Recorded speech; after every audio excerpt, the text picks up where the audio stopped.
Alright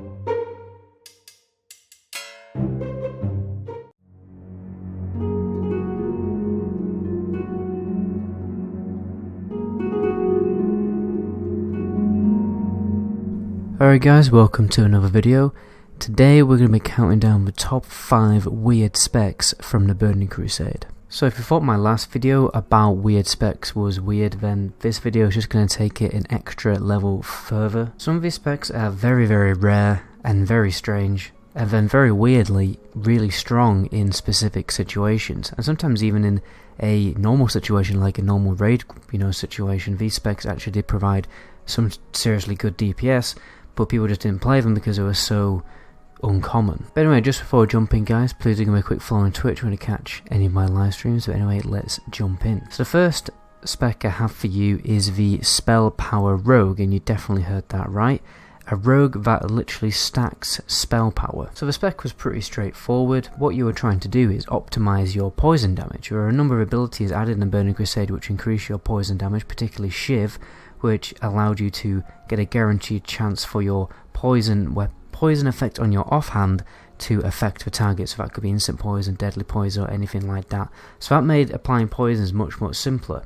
And this spec, what you're trying to do is optimize your spell power, particularly your nature spell power, in order to increase the damage of your poisons. You spec into assassination to pick up the main important talents that increase your poison damage, and then you spec into combat to get the major DPS cooldowns that most combat rogues go for, like Blade Flurry and Adrenaline Rush, also picking up Sword Specialization, which is one of the highest DPS talents in the game. The playstyle is actually quite interesting. You may remember I talked about that ability called Shiv, which guarantees for the offhand poison to apply to the target, so you could use this with deadly poison.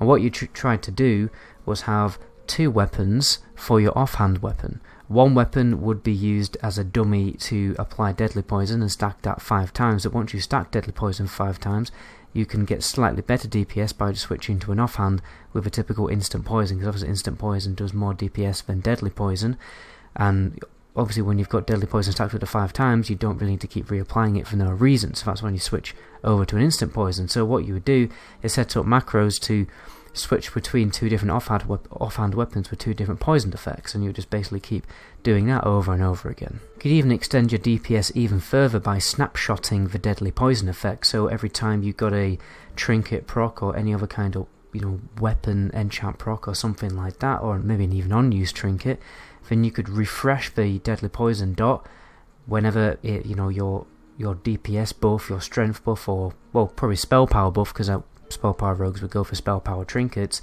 The second that was about to fall off, you could quickly do a deadly poison to refresh and benefit from the increased DPS advantage of that trinket buff for an extended period of time after the trinket buff had fallen off by snapshotting the effect.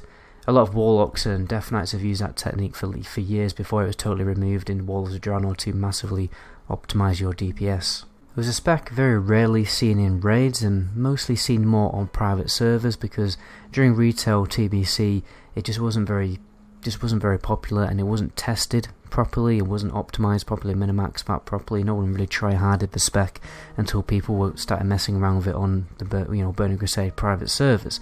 So it'll be interesting to see if the TBC ever does come out on classic servers, to see whether this spec is actually quite viable, because from what I can see from private server testing, it does seem quite a fairly strong spec, to be fair. For our second spec, we have the Shockadin. Now this was more of a 2v2 or battleground spec, because what it basically did is optimize the DPS output of the holy DPS spec with a number of different talents from here and there from all the other specs. The main focus was to try and optimize that burst damage, because Holy Paladins could always do a ridiculous amount of burst damage in a short time window. Probably one of the best bursts actually in the game. The only issue was that it had very little uptime. You had to wait quite a while before you can get that burst off again, which wasn't an issue, because if you're a healer, then you can try and get your burst off with your arena partner, and then if you didn't kill him, then you could go back to doing a bit of healing instead, and now and again you kind of switch between being defensive and offensive. So it actually was a pretty good 2v2 spec, because you could get that extra edge on your enemy team by having a healer that could just pump out some damage from time to time. When it came to raids, it was very, very rarely seen, just simply by the fact it was very mana hungry and didn't provide that much DPS. I've read some forums of people tryharding this spec on private servers and actually making it work when they stack spell power high enough, use the correct weapon enchants, and also, obviously the main thing is the mana regeneration, but if you use tricks to optimize your mana regeneration, then you can kind of counteract that issue. One of the main ways that people did this, particularly the Arcane Mage as well, which we'll move on to later, is using the Alchemist Stone, because the Alchemist Stone would increase the amount of mana regeneration, well, mana you would receive from a mana potion, which massively helped out with mana hungry specs. So yeah, some people made it work, messing around with it, when they had their raids on clear, but that's pretty much it. Next, we have the Smite Priest, or Holy Disc Priest, whatever you want to call it, which has many different renditions over the course of World of Warcraft's lifetime, and now actually, interestingly, in Battle for Azeroth, it does actually exist as a real viable spec.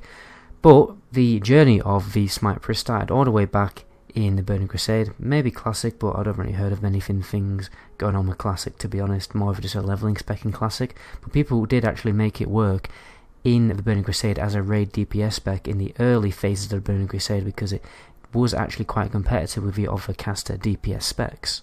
When you were talenting, you specced into a number of key talents that increased your smite damage on your holy damage and things like that.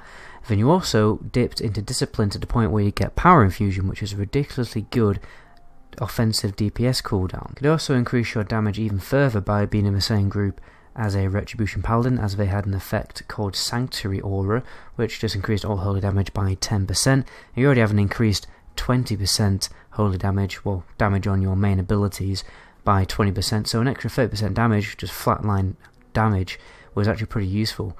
But again, it was only really a spec used in the early phases of the Burning Crusade because it just didn't scale late into the endgame like Hunters in Classic. The gear just didn't scale well with the spec. But one of the really good advantages was that the fact that you were still able to pull off a decent healing spec. If you needed to heal, you could heal. If you needed DPS, you could DPS. So you could be flexible with certain fights. Like some fights needed a DPS, you could DPS. If some fights needed a little bit of extra healing because you were struggling with the fight, then you can switch healer. So that playstyle of just being able to switch between two different specs was pretty cool. Next, we're moving on to the Arcane Mage, which is probably the least uncommon spec in the Burning Crusade. Fire was the go-to spec in the Burning Crusade, and it always pretty much has been one of the highest DPS specs. But Arcane was closely behind, particularly when Tier 5 became available, which increased the damage of Arcane Blast by 20%, but also the mana cost, which was a bit strange. And that really lies the main problem with Arcane Mage, and it's always been a problem with Arcane Mage in every single expansion, and that is the insane mana cost. So in order to make the spec viable, you had to maximise your methods of mana regeneration, for instance getting the alchemy trinket and using loads of mana potions, demonic runes, pretty much everything in your power to get your mana back. A lot of the time you just basically have to spam Arcane Blast, but then spam Frostbolt for a little bit to get the debuff off you, because there's a debuff which stacked 4 times, which obviously increased your damage of Arcane Blast, but also the mana cost. But the damage that Arcane actually provided was technically more than any other spec for Mage in a Burning Crusade. It's just that mana issue which made it not as powerful as the Fire Mage.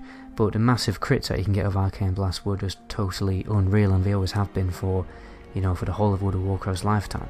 All you would have to do really is use Arcane Blast over and over again to maximise the damage of the spec, because it would consecutively increase its damage as you casted more of it. So it did actually turn out to be a pretty viable DPS spec in very short raid fights, but in the longer fights it did lag behind because you would obviously have those mana issues. It's pretty much always essential to have a Shadow Priest with Vampiric Touch, obviously increasing your mana regeneration, a Paladin with Seal of Wisdom, and maybe a Druid providing you a cheeky Innovate to obviously get that mana back to optimise your DPS. But if you had an Arcane Mage using Arcane Power, using its main rotation, and then also getting power infusion from a priest, then the DPS would just be absolutely ridiculous. Next we're moving on to one of my favourite specs of all time. It's actually the first ever spec I ever played in World of Warcraft in its entirety, and that is the Demonology Warlock.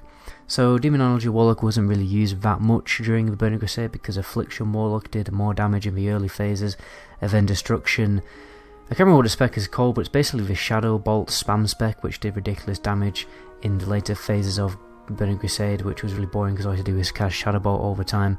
And those were the main specs which did ridiculous damage. But Demo Lock did see a little bit of its presence in the early phase of the Burning Crusade because of the way that it increased pet damage. It didn't really rely massively on your gear, because I'm pretty sure they only added the ability for your pet to scale with your stats in Wrath of the Lich King or Cataclysm, I can't really remember. But in the Burning Crusade, your pet just scaled from your talents, which meant that before you got any good gear, the pet would do a serious amount of damage. But obviously, as you got better gear, your pet damage wouldn't scale up because there wasn't that interaction, that symbiosis between the player and the pet, which is what really let this spec down. But ultimately, this was a decent spec to go for in the very, very early phases of the Burning Crusade, when you're doing even normal dungeons, heroic dungeons, farming your gear for Karazhan and stuff like that. But yeah, then Affliction Warlock would take over as the second that you started getting increased spell power. But I think the playstyle is way more interesting because obviously you've got a pet, and that's the main reason of playing a Warlock really, is having a pet. You've got the whole interesting interactions with cool pet control and stuff like that, and it basically just was like a typical Affliction spec with the extra survivability from souling and a little bit of pet control to make it more interesting. Because all I had to do is keep your dots on the target, spam Shadow Bolt, much like Affliction, do a bit of stat sticking from time to time, and yeah, so it was a pretty cool spec. I just think it was probably one of the most interesting specs in World of Warcraft, to be honest, just optimizing and controlling a demon army, which was pretty cool, and they massively fleshed it out in Legion to make it much more of, just fleshed out that class fantasy of having your own demonic little army and being like an absolute necromancer. But yeah, unfortunately in the Burning Crusade you just really couldn't take advantage of the spec that much. But anyway, that's where I'm going to end the video because I'm rambling on. My name is Metagoblin. Until the next video, ciao.